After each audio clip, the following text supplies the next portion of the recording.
వచ్చే భక్తిలో పెంచుకుంటూ మమ్మల్ని ఎంతో నాకు మర్చిపోలేని ఎన్నో జ్ఞాపకాలను ఇచ్చారు. నేను మొన్న హెల్త్ బాగున్నప్పుడు వచ్చినప్పుడు కూడా ఆయన కోరుకోకండి అమ్మా, నన్ను ఏదో ఒక రకంగా నేనేం కోరుకోవట్లేదమ్మా, మందిరంలోకి వెళ్ళి నేను దేవుణ్ణి స్తుతించుకోగలిగితే చాలు, నాకు అలా కాళ్ళు వచ్చేలా చెయ్యిందమ్మా చాలు అని మమ్మల్ని కోరారు. తాతగారు ఆత్మకు శాంతి కలగాలని కోరుకుంటున్నాను. ఆయన దేవుని సన్నిధిలో ఉన్నారని నమ్ముతున్నాను. యాక్చువల్గా మనిషి ఒక సంవత్సరం క్రితం నన్ను ఏం చేశారంటే చర్చిలో ప్రార్థన పెట్టించయ్యా అని చెప్పేసి అడిగాడు. సరే నేను ఏంటంటే ఇంట్లో చిన్న దేవుడు అద్భుత కార్యం చేసిన కార్యము ఇది 2 గలుపు పెట్టించుకుందాం అని చెప్పేసి నేను కొంచెం డిలే చేశాను. బట్ ఏంటంటే నెల మార్చి 24వ తారీఖు యాక్చువల్గా మార్చి 13 నా బర్త్డే పెట్టించుకుందాం అనుకున్నాను. అప్పుడు నాకు పాసిబిలిటీ కాలేదు. మార్చి 24వ తారీఖున ఇంకా ఆయన ఏంటంటే అయ్యా నువ్వు త్వరగా పెట్టించు ప్రార్థన అని చెప్పేసి అన్నాడు. మరి ఆయన చివరి కోరికో ఏమో నాకు తెలియదు. నన్ను గుళ్ళోకి తీసుకెళ్ళి కూర్చోబెట్టి ప్రార్థన పెట్టించమన్నాడు. సరే హడావుడిగా, అది కూడా హడావుడిగా అంటే రేపు 24 ఇవాళ 23 మధ్యాహ్నం నాకు ఫోన్ చేసి కృష్ణబారాయ్ గారికి ఒకసారి ఫోన్ చేసి గుళ్ళో అనౌన్స్ చేయించాయి అని చెప్పేసి అన్నాడు. సరే నేనేమనుకున్నానంటే ఈయన హడావుడి చేస్తున్నాను కాబట్టి ముందు చేసేసి మళ్ళీ మే నెలలో శుభ్రంగా ఆయన మళ్ళీ తీసుకొచ్చి ప్రశాంత్ కూర్చోబెట్టి గుళ్ళో కొద్దిగా గొప్పగా చేద్దామని ఆలోచనలో ఉన్నాను. బట్ ఏంటంటే మరి ఆయన చివరి కోరిక ఇది. 2 పాటలు కూడా పాడాడండి. అవి వీడియో మన తమ్ముడు తీశారు, పండు తీశారు, 2 పాటలు కూడా పాడాడు. బట్ నిన్న కూడా మొన్న ఫేవర్తో ఉన్నాడు. నిన్న కూడా నేను వచ్చి ఇంజక్షన్ అయి చేయించాను, అంతా అయిపోయింది.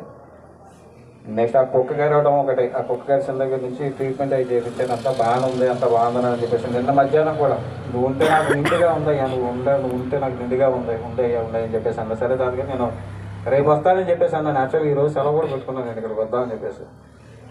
నిన్న మధ్యాహ్నం ఫోన్ చేస్తే నాకే బ్రహ్మాండంగా ఉన్నాను అన్నాడు. నిన్న మధ్యాహ్నం 12:30 ఫోన్ చేశాను. రోజు 3 సార్లు ఫోన్ చేస్తానండి వీళ్ళకి. ఎలా ఉన్నారు అమ్మాయి, ఏమైనా ప్రాబ్లం ఉందో, ప్రాబ్లం ఉంటే చెప్పండి అని చెప్పేసి. దేవుడు ఇంతవరకు మరి ఇంకా ఆయన చెత్తో ఏమో తెలియదు కానీ పొద్దున నేను చిన్న మనవరాలిని. మా తాతగారికి అంటే నేను 7th క్లాస్ అట్లా చదివేటప్పుడు తాతగారితో ఇది తప్ప నాకు చిన్నప్పుడు ఏం గుర్తులేదు. నేను అటాచ్మెంట్ అయితే తక్కువ, కానీ చిన్నదాన్ననే నన్ను ఎక్కువ ఇష్టపడతా ఉండేవాళ్ళు. ఏంటంటే నేను ప్రతి ఒక్కరికి ఇదే చెప్తుంటా, మా నాన్నమ్మ తాతయ్య వాళ్ళు ప్రేయర్స్ వల్లే మేమందరం హ్యాపీగా ఉన్నాం, మా ఫ్యామిలీస్ అంతా హ్యాపీగా ఉన్నారు, మేమందరం చక్కగా చదువుకోవటం కానీ సెటిల్ అవ్వటం కానీ అన్ని విషయాల్లో కూడా బాగున్నాము, వాళ్ళ ప్రార్థనలే అని నిన్నగాక మొన్న కూడా మా ఫ్రెండ్స్తో అన్నాను.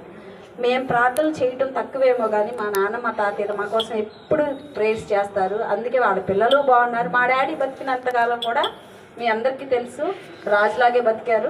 మా తాతగారు కూడా అంతే, ఎప్పుడు కూడా దేనికి తగ్గేవాడు కాదు, ఒకరితో మాట అనిపించుకునే విధంగా బతకలేదు. ఇప్పుడు వరకు కూడా చాలా ఒకరికి అంటే ఎవరికైనా తిట్టుకునే సిచ్యువేషన్స్ కూడా మా తాతయ్య డాడీ గారు అసలు అట్లాంటివి లేవు. మేము కూడా అలాగే పౌరుషంగానే సంతోషంగా అట్లాగే గ్రేట్గానే బతుకుతున్నాము. వీళ్ళు పెద్దవాళ్ళు దీవెనలు ఉండబట్టే మేము ఇంత హ్యాపీగా ఉంటున్నాం. అంటే ప్రేయర్ చేసే కుటుంబాల నుంచి ప్రతి ఒక్కళ్ళు పేరెంట్స్ ప్రేయర్ చేస్తే పిల్లలు అంత బాగుంటారనే దానికి మా కుటుంబం ఒక ఎగ్జాంపుల్. Thank you. ఈ గుడి స్థాపించిన కాడ నుంచి తెల్లవారుజామున 4 పాటలు పాడుతూ ఉండేవారు. ప్రతిరోజు హేమగారు కళ్యాణం గారు కలిసి పాడేవారు పాటలు తెల్లవారుజామున 4 చెప్తే ఇప్పుడు ఇక 1 సంవత్సరం నుంచి వెనకాడారు తెల్లవారుజామున లేకపోతే పాటలు పాడతాం.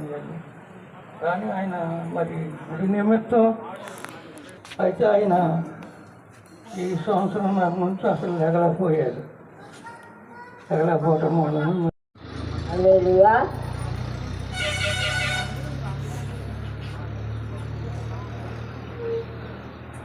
దేవుడు చెప్పారు సార్, ఇక నాకు భర్తను ఇచ్చాడు.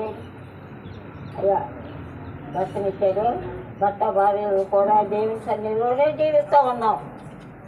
గుళ్ళో ప్రార్థనలో అన్ని విషయాల్లో తోడుగా ఉంటున్నాం. మేము ఎదురు ఏటి కూడా ఆటంకం చేసే ఆయన కాదు. ఈయన అన్నిటికీ సరేలాగా ఇద్దాం అలేయ్యా అంటూ ఉండేదాన్ని. నేను సత్కరంగా జరిగింది దేవుడి దయ వల్ల. ఆ ఆత్మ దేవుడు తీసేసుకున్నది అంతే. సార్ దేవుడు ఆ దేవుడి సాక్ష్యాన్ని దీవించను కాక. మా తాతగారు మా నాయనమ్మ గారు చేసిన ప్రార్థన మాకు దీవెనకరమైనది.